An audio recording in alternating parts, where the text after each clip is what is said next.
Assalamualaikum warahmatullahi wabarakatuh. Salam sejahtera untuk kita semua. Shalom, Om Swastiastu, Namo Buddhaya, Salam Kebajikan. Perkenalkan, nama saya Muhammad Audi Jauhari Putra. Saya mahasiswa Universitas Pelita Bangsa dengan NIM 11221091. Di sini saya akan menjelaskan tentang budaya organisasi pada PT Karisma Esa Unggul. Di set yang pertama ada visi. Visi PT Karisma Esa Unggul yaitu menjadi perusahaan terbaik yang memberikan solusi terintegrasi di berbagai sektor industri. Yang selanjutnya ada misi. Yang pertama, memberikan layanan berkualitas tinggi kepada pelanggan dengan mengutamakan kepuasan mereka. Yang kedua, ada meningkatkan kualitas produk dan jasa melalui inovasi dan pengembangan terus-menerus. Yang ketiga, ada membangun hubungan yang kuat dengan mitra untuk mencapai pertumbuhan bersama. Dan yang terakhir, ada menjadi perusahaan yang bertanggung jawab secara sosial dan lingkungan. Slide selanjutnya ada filosofi. Sebagai agen tunggal dan distributor produk kelas tinggi, yaitu terutama di bidang alat berat ya, forklift, PT Karisma Esa Unggul berkomitmen untuk menempatkan filosofi perusahaan, yaitu kami membuat ide Elif menjadi kenyataan. Setiap penjualan produk selalu disertai dengan dukungan yang memadai yang meliputi ketersediaan suku cadang yang sangat baik. Slide selanjutnya yaitu sosialisasi dan artefak. Yang pertama ada training. Tentu saja manfaat dari training tersendiri yaitu meningkatkan kualitas karyawan dan juga meningkatkan skill dan pengetahuan serta sosial dengan nilai-nilai budaya organisasi. Yang kedua ada penghargaan dan apresiasi. Penghargaan dan apresiasi diberikan kepada karyawan yang menunjukkan perilaku dan kinerja yang sesuai dengan nilai-nilai perusahaan. Yang ketiga, ada program mentoring. Program mentoring antar karyawan untuk berbagi pengetahuan, pengalaman, dan nilai-nilai budaya organisasi. Dalam suatu perusahaan, apalagi di PT Karisma Esa Unggul ini yang bergerak di bidang jasa atau forklift alat berat, otomatis kita harus ada yang namanya mentoring antar karyawan. For example, semisal saya selaku mekanik, ada hal yang belum saya mengerti dari misal bongkar rem atau bongkar mesin. Saya akan menanyakan hal tersebut kepada rekan saya yang sudah mengerti. Kita sebagai mekanik jangan malu untuk bertanya, karena bertanyalah supaya kita dapat ilmu yang belum kita dapatkan. Dan yang terakhir ada buku pedoman budaya organisasi. Buku pedoman yang merangkum nilai-nilai inti, etika bisnis, dan panduan perilaku karyawan. Slide selanjutnya ada budaya perusahaan. Yang pertama, keselamatan sebagai prioritas utama. Keselamatan kerja menjadi fokus utama, terutama dalam menangani alat berat seperti forklift. Penggunaan alat pelindung diri atau APD dan pelatihan keselamatan bagi karyawan adalah hal yang wajib. Tentu saja keselamatan adalah utama untuk kita bekerja. Kenapa? Karena di suatu perusahaan, apalagi di alat berat, terutama di forklift, itu spare partnya juga berat-berat semua ya. Jadi kita harus tetap berhati-hati melakukan SOP yang sudah ditentukan, lalu memakai APD lengkap, dan jangan lupa tetap berhati-hati. Yang kedua, ada pelayanan pelanggan yang prima. Menjunjung tinggi kepuasan pelanggan melalui respon yang cepat dan solusi yang tepat. Tentu saja kita sebagai perusahaan yang bergerak di bidang jasa harus menjunjung tinggi kepuasan pelanggan dan selalu cepat tanggap dalam menanggapi solusi gitu. Selanjutnya ada mengutamakan komunikasi yang efektif dan profesional. Yang ketiga, inovasi dan perbaikan berkelanjutan. Mendorong inovasi untuk meningkatkan efisiensi operasional. Melakukan evaluasi berkala untuk memperbaiki proses kerja. Yang keempat, ada kerja tim dan kolaborasi. Membangun kerjasama yang erat antar tim untuk mencapai target bersama, mendorong budaya saling mendukung dan menghormati.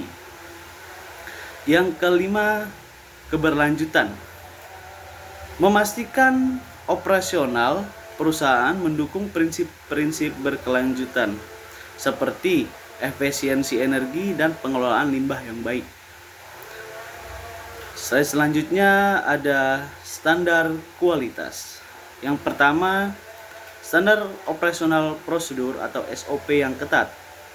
Yang kedua, sertifikasi dan pelatihan. Yang ketiga, ada pemeliharaan preventif. Yang keempat, respon cepat terhadap keluhan. Dan yang kelima, audit dan inspeksi berkala. Lanjut, produktivitas. Yang pertama, bagaimana sih caranya kita tuh tahu produktivitas tenaga kerja, produktivitas proses tenaga kerja, produktivitas kita saat melayani pelanggan. Nah, di sini sudah ada rumus dan contoh. Yang pertama, produktivitas tenaga kerja, yaitu rumusnya jumlah output dibagi dengan jumlah jam kerja karyawan. Contoh, jika perusahaan dapat menjual atau menyewakan 50 forklift dalam 1 bulan dengan total 208 jam kerja karyawan, cara menghitung produktivitas tenaga kerjanya yaitu produktivitas tenaga kerja sama dengan 50 itu 50 unit forklift dibagi dengan 208 ini tadi jam kerja karyawan, yaitu sama dengan 0,25 unit per jam kerja. Dalam artian, jika PT Karisma Esa Unggul ingin menjual satu forklift, itu membutuhkan waktu 4 jam. Seperti itu kira-kira. Selanjutnya ada produktivitas proses. Rumusnya produktivitas sama dengan total pesanan yang dipenuhi dibagi total waktu penyelesaian pesanan. Contoh, hitunglah produktivitas proses jika 50 pesanan dapat diselesaikan dalam waktu 25 hari. Produktivitas proses sama dengan 50 itu 50 pesanan dibagi dengan 25 hari sama dengan 2 unit per hari. Jadi semakin cepat proses, semakin puas juga pelanggan. Yang selanjutnya ada produktivitas efisiensi pelayanan pelanggan. Nah, ini Sangat penting nih untuk kita sebagai perusahaan yang bergerak di bidang jasa. Ini efisiensi pelayanan pelanggan ini sangat-sangat penting. Yaitu rumusnya, efisiensi pelayanan pelanggan sama dengan keluhan yang diselesaikan dibagi keluhan yang masuk dikali 100%. Contoh, hitunglah efisiensi pelayanan pelanggan 3 bulan terakhir. Jika keluhan yang masuk ada 250 dan yang dapat terselesaikan ada 150 keluhan, berapa persen efisiensinya? Yaitu efisiensi pelayanan pelanggan sama dengan 150 dibagi 250 dikali 100%, sama dengan 60% untuk efisiensi pelayanan pelanggan. Nah, efisiensi pelayanan pelanggan ini sangat berpengaruh kepada kontrak yang akan dilakukan oleh customer atau pelanggan. Contoh, untuk penilaian per 3 tahun terakhir, produktivitas efisiensi pelayanan pelanggan kita hanya 40% nih. Hanya 40%. Nah, bagaimana caranya perusahaan kita sebagai perusahaan yang bergerak di bidang jasa menegosiasi kepada customer akan melakukan perpanjangan kontrak jikalau efisiensi pelayanan pelanggan kita saja hanya 40%. Namun ketika efisiensi pelayanan pelanggan kita 60% atau 70%, kita masih bisa melakukan negosiasi dengan cara melakukan improvement. Apa yang kurang dari kita dari sebelumnya itu kita perbaiki untuk dalam jangka waktu ke depan. Yang selanjutnya ada inovasi produk. Yang pertama ada pengembangan forklift berbasis teknologi ramah lingkungan. Menghadirkan forklift listrik atau electric forklift ya, dengan emisi 0 sebagai alternatif forklift berbahan bakar diesel. Ini biasanya forklift elektrik ini dipakai untuk di bagian gudang makanan, terus produk-produk makanan yang harus higienis gitu. Menambahkan fitur hemat energi dan baterai dengan durasi lebih lama. Nah, forklift elektrik ini sudah dilengkapi dengan baterai dengan durasi lebih lama dan juga lebih menghemat bahan bakar dan juga polusi lingkungan. Selanjutnya ada integrasi teknologi atau IoT, Internet of Things. Yang pertama yaitu forklift yang dilengkapi dengan sensor IoT untuk memantau kondisi mesin secara real time. Jadi sudah ada beberapa di forklift kita yang memakai seperti itu. Contoh, kita saat ini ada memakai sensor Excel. Di Excel itu kita bisa mengetahui apakah dia simet atau dia miring atau sebagai mana tidak semestinya. Itu nanti akan ketahuan melalui itu tadi teknologi Internet of Things. Notifikasi otomatis untuk perawatan atau pergantian komponen. Selanjutnya ada custom forklift untuk kebutuhan khusus. Menyediakan forklift yang dapat disesuaikan untuk industri tertentu, seperti forklift dengan kapasitas berat lebih tinggi atau ukuran yang lebih kecil untuk area sempit.